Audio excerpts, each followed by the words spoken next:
নমস্কার, কেমন আছেন সবাই? আমার নতুন একটা ভিডিও সকলকে স্বাগত জানাই। আজ আমরা একটু বিকাল বিকাল চলে এসেছিলাম একটু বাজার কলকাতায়। কোনো প্ল্যান ছিল না যে আমরা বাজার কলকাতায় আসব। আর এদিকে তো সামনেই পুজো চলে এসেছে, তাই ভাবলাম শপিংটা আর দেরি কেন, শপিংটা এবার শুরু করে দেওয়াই যাক। কারণ এবছর খুব তাড়াতাড়ি পুজো, পুজোর আগে যেহেতু আমাদের রান্না পুজো আছে, সেইগুলোতে করতে করতে অনেক সময় চলে যাবে।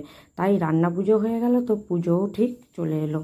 তাই কেনাকাটাগুলো ঠিকঠাক করে হয়ে উঠবে না। রান্না পুজোর পরই আছে আমার একটা আত্মীয় বাড়িতে একটা বিশাল বড় মনসা পুজো, সেখানেও আমাদেরকে যেতে হবে, তার জন্য কিছু জামা কাপড় কিনতে হবে।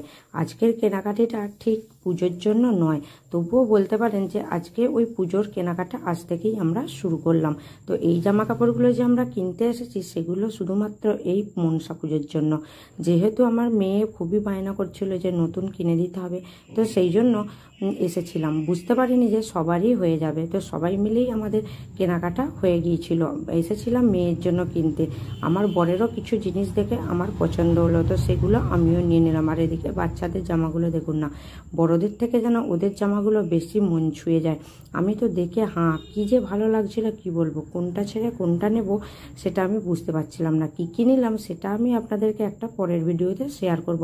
আর এদিকে মেয়ের কাণ্ড দেখুন, ও যেন যেতেই চাইছিল না। আর ওদিকে ফাঁকা জায়গা পেয়ে ওরা যে কি ভালো খেলছিল, তার মধ্যে ওদেরকে একটা ট্রলি দেওয়া হয়েছিল, ওই ট্রলিটা নিয়ে ওরা গাড়ি গাড়ি খেলছিল।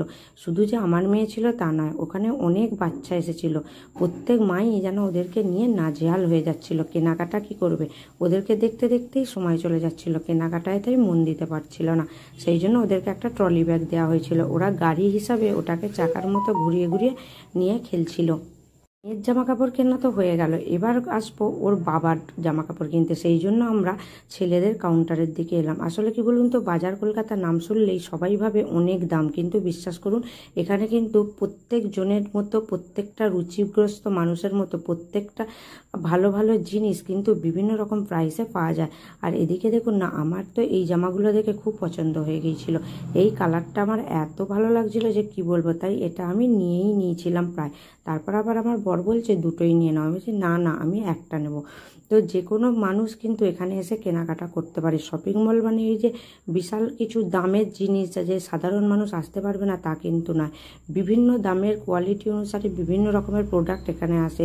প্রত্যেকটা মানুষ কিন্তু নির্দ্বিধায় এখানে কেনাকাটা করতে পারে। তো চলুন, আমাদের কেনাকাটি মোটামুটি হয়ে গিয়েছে। তো আমার বর চলে গিয়েছে এখানে বিল করতে। বিলের পর এখানে পুজো অনুসারে ছিল কুপন, যদি কুপন কারোর নাম্বার লেগে যায় তো কিছু একটা প্রাইজ আসে। তো চলুন, কেমন লাগলো ভিডিওটা অবশ্যই জানাবেন। ভিডিওটা ভালো লাগলে অবশ্যই লাইক